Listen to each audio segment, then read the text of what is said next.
Hi AI అనేక సమస్యలకు కృత్రిమ మేధతో పరిష్కారం. నగరంలో పెరుగుతున్న స్టార్టప్ ట్రెండ్స్. పూర్తి వివరాలకు చదవండి రేపటి సాక్షి దినపత్రిక. ఆంధ్రప్రదేశ్లో 100 రోజుల పాలన పూర్తయింది. 100 రోజుల పాలన పూర్తి చేసుకుని చంద్రబాబు నాయుడు గారు మాది మంచి ప్రభుత్వం అన్నారు. నిజంగానే అది మంచి ప్రభుత్వమా కాదా? అబద్ధాలకి ఇప్పటికీ కూడా దారుణమైనటువంటి వదంతుల్ని సృష్టించడంలో ఎందుకు ఆయన ప్రయత్నిస్తున్నారు? నిన్న చేసిన తప్పుని మళ్ళీ మళ్ళీ కప్పిపుచ్చుకునేలాగా మళ్ళీ ప్రచారం చేస్తూ ఇంకా అబద్ధాన్ని నిజం చేయాలని ఎందుకు ప్రయత్నం చేస్తున్నారు? కోట్లాది మంది హిందువుల మనోభావాలను దెబ్బతీయటమే కాకుండా మళ్ళీ దాన్ని ఎదుటివారికి రుద్దటానికి, నిజానికి ఆ రిపోర్టు ఆ పట్టుకున్నది కూడా చంద్రబాబు గారు వచ్చిన టైం తర్వాతే. ఆ వెజిటబుల్ ఫ్యాట్ అంటే తిరుమల లడ్డూకి సంబంధించి నెయ్యిలో జంతు కొవ్వు ఉందన్నది చంద్రబాబు గారు ఆరోపణ. నిన్న సిగ్గుపడ్డాయేమో ఆంధ్రజ్యోతి ఈనాడు నిన్న ఇవ్వలేదు. ఇవాళ మాత్రం మళ్ళీ పచ్చి అబద్ధాలతోటి మరి ఆ రిపోర్ట్ ఏందో ఆ కథ ఏందో పెద్ద వార్త వేసుకున్నారు. సరే, వాళ్ళకి నిజానికి చంద్రబాబు గారికి, రామోజీ గారికి, రాధాకృష్ణ గారికి సెంటిమెంట్తో పనేం ఉండదు అని చెప్పడానికి ఉగాది రోజున ఆయన చేసిన వాగ్దానాలు, ఆ తర్వాత ఆయన వ్యవహరించిన తీరు. రామోజీ గారికి నాకు వ్యక్తిగతంగా తెలుసు కాబట్టి ఆయనకి దైవం మీద నమ్మకం ఉండదు. అదేమి తప్పేం కాదు, ఆయన అభిప్రాయం అది. అయినప్పటికీ కూడా ఆయన కథ ఆయన నడుపుతారు. కానీ ఆయన అబ్బాయి కిరణ్ గారికి దేవుడి మీద నమ్మకం ఉంది. అయినప్పటికీ కూడా విపరీతంగా పూజలు పునస్కారాలు చేసే వ్యక్తి నేతృత్వంలో ఇప్పుడు నడుస్తున్నటువంటి ఈనాడు ఎంత అరాచకంగా చివరికి పచ్చి అబద్ధాలని, దేవుడి విషయంలో కూడా అబద్ధాలు రాసి కిరణ్ గారు మీరు నమ్మే పాపం మూటగట్టుకునే ప్రమాదం ఉంది, మీరు జాగ్రత్త పడండి మీకు, ఎందుకంటే ఆ సెంటిమెంట్ ఉన్న వాళ్ళకి కొంచెం ఆత్మ దీని కూడా ఉంటుంది. మరి ఈ పరిస్థితి ఎందుకు చెప్పాల్సి వస్తుందంటే నిన్న జాగ్రత్తగా రాసిన వాళ్ళు ఇవాళ ఇంత అరాచకంగా రాశారేమో అనేటువంటి భావన కలుగుతోంది. ఇక వివిధ పత్రికల్లో దీనికి సంబంధించి కానీ ఇతరత్ర కానీ వచ్చిన వార్తలు చూస్తే 100 రోజుల వంచన, మంచి ఎక్కడ అంతా మోసమే అంటూ సవివరంగా సాక్షి కథనాన్ని ఇచ్చింది. ఈనాడు ఇదిగో తిరుమల నెయ్యిలో జంతు కొవ్వు అంటూ కొవ్వెక్కిన వార్తల్లాగా రాశారు. చివరికి ఎంతో దైవభక్తి అంటూ, దైవభక్తి కలిగిన రామోజీరావుకి దైవభక్తి లేదు, కానీ ఆయన కొడుకు కిరణ్కి ఇంత దైవభక్తి ఉన్నా ఇంత దారుణంగా అబద్ధాలు రాస్తుంటే ఆయనకి మరి పుణ్యమా పాపమా? ఆయన కర్మ, మనం ఏం చేస్తాం, అట్లయిపోయింది. ఆవు నెయ్యి టీడీపీ గొయ్యి అంటూ తాను తీసుకున్న గోతిలోనే చంద్రబాబు పడ్డారంటూ ఈ ఉన్మాద వ్యాఖ్యలు చేసి వాటిపై ప్రపంచవ్యాప్తంగా ఉన్న హిందూ భక్తులు అంతా కూడా చాలా తీవ్ర స్థాయిలో మండిపడుతున్నారంటూ సాక్షి ఒక కథనాన్ని ఇచ్చింది. అయితే 100 రోజుల పాలన సంబంధించి చూస్తే జగన్ గారి టైంలో, జగన్ గారి గవర్నమెంట్కి వచ్చినటువంటి 100 రోజుల్లోనే 87% హామీలు అమలు చేశారని మొత్తం అప్పుడు అమలు చేసిన లిస్ట్ ఇచ్చారు. ఇప్పుడేమో ఒక పెన్షన్ 1000 రూపాయలు పెంచడం, అన్నా క్యాంటీన్లు, ఇవి చాలా మొత్తం సూపర్ 6 కానీ మేనిఫెస్టోలో కానీ చాలా 1% కూడా కానీ హామీలను అమలు చేసి మిగతా 99% రకరకాల రూపాల్లో వక్ర భాష్యాలు చెబుతూ మారుస్తున్నారు. ఈ సందర్భంలో 100 రోజుల పాలన చూసిన తర్వాత నేను కవిని కాదు, కానీ నాకేమనిపించిందంటే ఈ గత 50 ఏళ్లలో ఎన్నడూ చూడనటువంటి దారుణమైనటువంటి పరిస్థితులు ఇప్పుడు ఆంధ్రప్రదేశ్లో చూస్తున్నామా అన్న భావన కలిగింది. నేను ఎప్పుడూ చెబుతూ వస్తున్నాను, గత 14 ఏళ్ల చంద్రబాబు పాలన కూడా ఇంత అధ్వానంగా లేదు, ఇంత నీచంగా లేదు అని నేను అనేకసార్లు చెబుతున్నాను. ఇప్పుడు కూడా అదే మాట చెబుతున్నాను.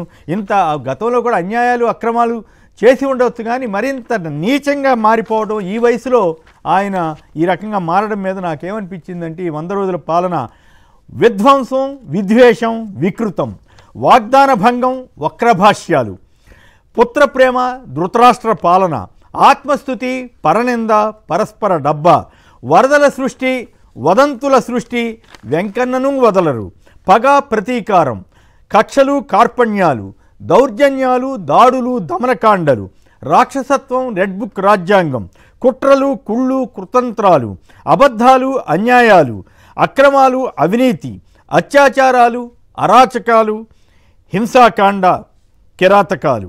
మాకు ప్రజలతో పనిలేదు, మాకు ప్రగతితో పనిలేదు, మాకు అబద్ధాల ఈనాడు ఆంధ్రజ్యోతి అండగా ఉండగా, మా వైపు రెఫరీలు ఉండగా, మా వైపు ఈవీఎంల మాయాజాలం ఉండగా అన్నట్లుగా చంద్రబాబు పాలన సాగుతోంది. అయినా చరిత్ర ఒకేలా ఉండదు, అయినా కాలం ఒకే మాదిరిగా ఉండదు. ఎందరో నియంతలు కాలగర్భంలో కలిసిపోయారు, అయినా పాలకులు గుణపాఠం నేర్చుకోరు. ఇంతకీ ఇది మా మంచి ప్రభుత్వమా, మా మహావంచన ప్రభుత్వమా అన్నది ప్రజలే తేల్చుకోవాలి. ముందుగా వెంకటేష్ గారు చెప్పండి, ఇది ఒక్కసారి బైట్స్ విన్న తర్వాత చర్చలోకి వెళదాం. నేను వెంకటేశ్వర స్వామిని నమ్ముతున్నాను, మీరు కూడా వెంకటేశ్వర స్వామి భక్తుడని చెప్తారు కాబట్టి రండి ప్రమాణ స్వీకారం. నేను చేయటానికి సిద్ధంగా ఉన్నా. వెంకటేశ్వర స్వామి పాదాల చెంత ప్రమాణం చేస్తాను. నేను నా కుటుంబంతో సహా వచ్చేస్తాను. మా పాలనలో ఎటువంటి చంద్రబాబు నాయుడు గారు ఆరోపణ చేసినట్టు ఎటువంటి అక్రమాలు, నీచమైన కార్యక్రమాలు జరగలేదు. మీరు ఏదైతే నింద మోపారో మీరు దానికి కట్టుబడిన పని అయితే రండి, మీరు కూడా ప్రమాణం చేసి చెప్పండి.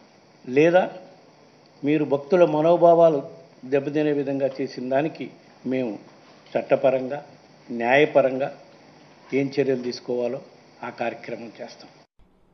చంద్రబాబు గారు రాజకీయంగా మమ్మల్ని దెబ్బతీయటానికి అనేక రకాలైనటువంటి ప్రయత్నాలు చేయవచ్చు, కానీ సాక్షాత్తు వెంకటేశ్వర స్వామిని కూడా రాజకీయ పావుగా వాడుకునేటువంటి ప్రయత్నం చేయటం అన్నది తీవ్రంగా అభ్యంతరకరమైనటువంటి విషయం. చంద్రబాబు నాయుడు చాలా గొప్ప భక్తుడు నేను అని చెప్పుకుంటూ ఉంటారు. వైఎస్ఆర్ కాంగ్రెస్ పార్టీ మీద జగన్మోహన్ రెడ్డి గారి ప్రభుత్వం, గత ప్రభుత్వం మీద దాడి చేయటానికి స్వామి లడ్డూలో జంతువుల కొవ్వును ఉపయోగించినారు అనేటువంటి ఒక నీచమైనటువంటి ప్రయోగాన్ని నిన్న వాడినారు.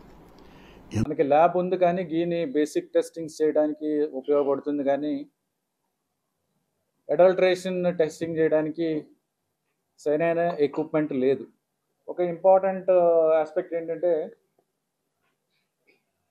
టేస్ట్ అనేది మనకు తెలిసిందే, కానీ అరోమా అనేది మనకి కరెక్ట్గా ఉందా లేదా, క్వాలిటీ లేకపోతే మేము మీ మీద చర్యలు తీసుకుంటామని. సో అందరి మేనేజ్మెంట్ వాళ్ళు వచ్చారు, ఒక్కొక్కరు వాళ్ళతో మాట్లాడి చెప్పిన తర్వాత కొంతమంది ఇంప్రూవ్ చేశారు.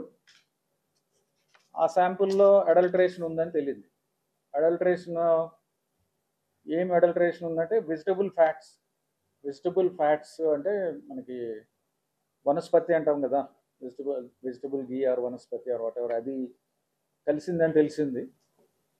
ఆ సప్లయర్కి బ్లాక్ లిస్ట్ చేయడానికి షోకాజ్ నోటీస్ ఇవ్వడం జరిగింది. ఈ టెండర్ ట్యాంకర్స్ కూడా 2 ట్యాంకర్స్ ఉన్నాయి, ఆ 2 ట్యాంకర్స్ కూడా రిజెక్ట్ చేయడం జరిగింది. ఘీ క్వాలిటీ ఇంప్రూవ్ అవుతుంది, దాని ద్వారా లడ్డు క్వాలిటీ కూడా ఇంప్రూవ్ అవుతుంది. ప్రస్తుతం ట్యాంకర్ల ఫామ్ లో వచ్చేది ఏంటంటే తిరుమల ఘీ ఒకటి, సుభీ డైరీ, గోవింద డైరీ, ఈ 3 డైరీలు మహారాష్ట్ర నుంచి సప్లై చేస్తున్నారు.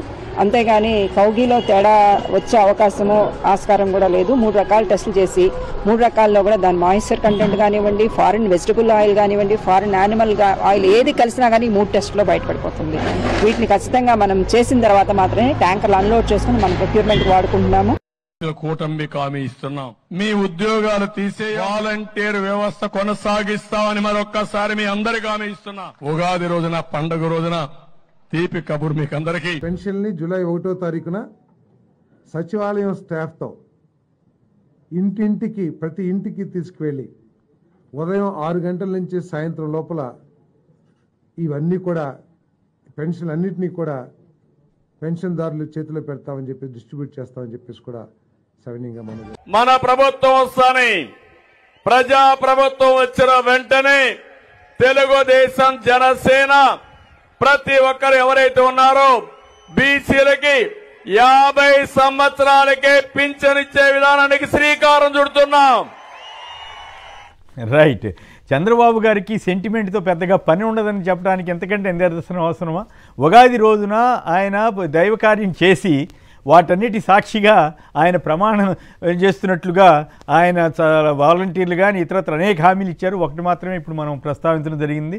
అది మరి అట్లాగే ఆడబిడ్డనిది నిన్న మొన్న వేసాం. ఆడబిడ్డనిది నీకు 15,000, నీకు 15,000, 1,500, నీకు 1,500, నలుగురుంటే 6,000, ఇట్లా ఆయన చెప్పారు కదా ప్రతి కుటుంబంలో. ఇప్పుడు బీసీలకు సంబంధించి ఏం చెప్పారు సార్? నిజంగా సెంటిమెంట్ ఉంటే తిరుమల ఇష్యూలో పొరపాటు జరిగింది, అది ట్యాంకర్లు రిజెక్ట్ చేశారు. రిజెక్ట్ చేసిన తర్వాత లడ్డూలు ఎట్లా కలుస్తుంది? ప్రతిరోజు పరీక్షలు చేస్తారు అంటే అధికారులు తప్ప, లేకపోతే ఏమిటి అది?